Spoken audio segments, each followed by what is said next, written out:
workout because you can blast calories in your next sweat session with these powerful yoga movements and poses. You will be amazed at how challenging they are, how well they work your body, and the results that you'll get. So let's go ahead and learn how to blast extra calories in your next strength with yoga workout. You will perform this workout in circuit format, meaning perform every exercise one after the other with little to no rest in between. If it's a pose, hold the pose for a few counts and then change to the next one. If it's an exercise movement, do 5 reps and then you'll repeat the sequence as needed. The first combo that we will do focuses on core mobility, stability, and upper body strength. So have your incline at a low level, face away from your tower, and you'll come into chair pose. Reach low and then reach up high. Hips are sinking down, bring your hands into your heart center, rotate through your torso, and keep your chest higher than your hips. Place those hands into the center of your sternum.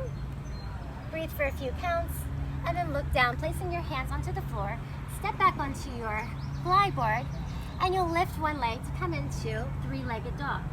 Bring your nose to your knee, come right back up to three-legged dog, and then carefully step forward into crescent pose. Reach your arms up, find your balance, bring the hands into the heart center, and then rotate into twisting crescent. Again, hands are in the center of the heart. Find a focal point. Carefully let the glide board come back in, and then you'll repeat that on the other side. So you'll come into chair pose, hand to the center of the heart, and rotate into twist. Hips are low, chest is high. Place the hands down onto the floor, and come back into your plank position, lifting up through your left leg. Come into your three-legged down dog, nose to knee. Again, carefully step forward into your crescent pose. Find your balance, reach up, bring those hands into your heart center, and twist into your rotating crescent pose. Carefully let the glide board come back in, and then repeat that sequence 5 more times on each side. Combo number 2 focuses on core balance and lower body strength. Keep your incline at a low to a medium level. Face your tower, and you'll come into a plank onto your forearms by opening up through the glide board. Keep your shoulders on top of your elbows, your core engaged, and your legs are long. So you'll rock this movement into a dolphin pose. This really challenges your core as well as lengthens through your hamstrings.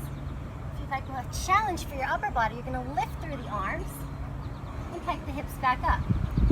And if you really want to challenge your core, keep your torso nice and long and go into regular plank rocks. From here, you'll come into your standing position and lift one leg. You're going to shift forward and back for standing split rocks. This lengthens your hamstring as well as tones the glutes. Then you'll face this side.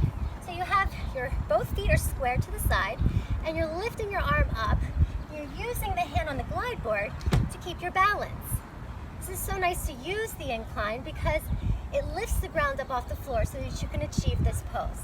Now, the higher the incline, the easier this will be working with your flexibility, but the harder it will be for your upper body strength. Then you'll take this into dynamic pyramid pose. So the same leg will come onto the glide board. You're just going to rock into the pose, keeping both feet, knees, and hips square to the tower. This lengthens through your hamstrings as well as strengthens through your glutes.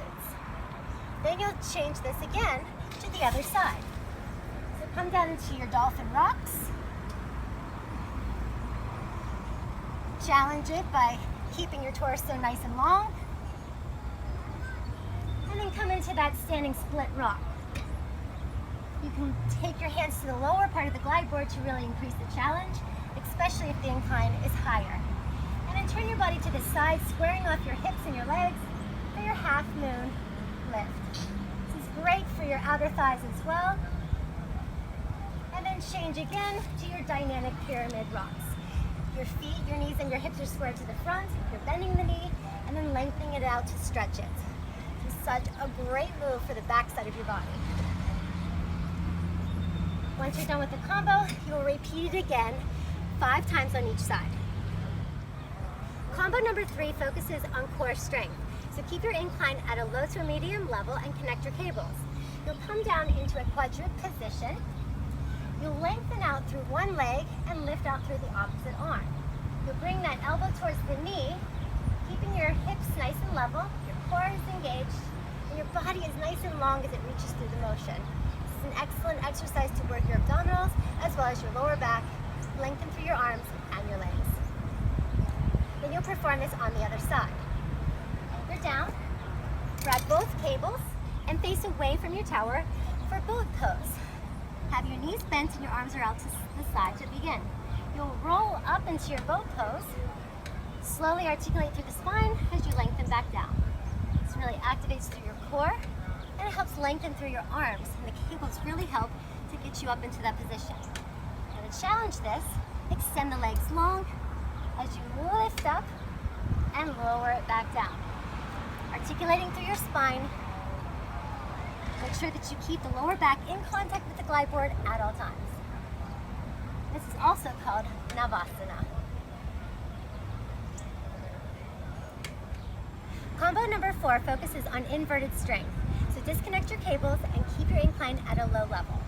You'll turn your body and sit very close to the base of the glide board. Place your heels on top, and I like to hold on to the base so that it keeps my body in position. You're going to carefully roll your spine up into a bridge position. And as you do this, you can open up through your glide board and just rock the glide board up and down the rails to activate through your glutes and hamstrings. So you're staying in this high bridge position. Knees are nice and parallel.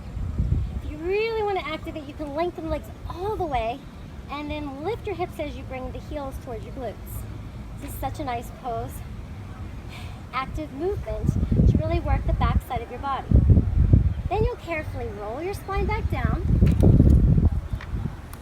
You'll come onto your glide board for that bridge pose stretch. So now you can take your hands underneath of you, lifting up through your hips. And if you really want to challenge it and you're working on a wheel, take your hands onto your glide board, lift your body up into that inverted position. And if you really want to challenge yourself, you can add a couple push-ups. So the incline really helps you to achieve learning how to do the wheel because you're at an incline, so it's lifting the ground up higher. So these are some excellent moves that you can do to supplement your workout to burn those extra calories, and I'll tell you, your body will feel great, it'll look great, and you'll just love this workout. Check out the blog to get the full program details. This is an excellent way to incorporate a yoga practice into your next sweat session.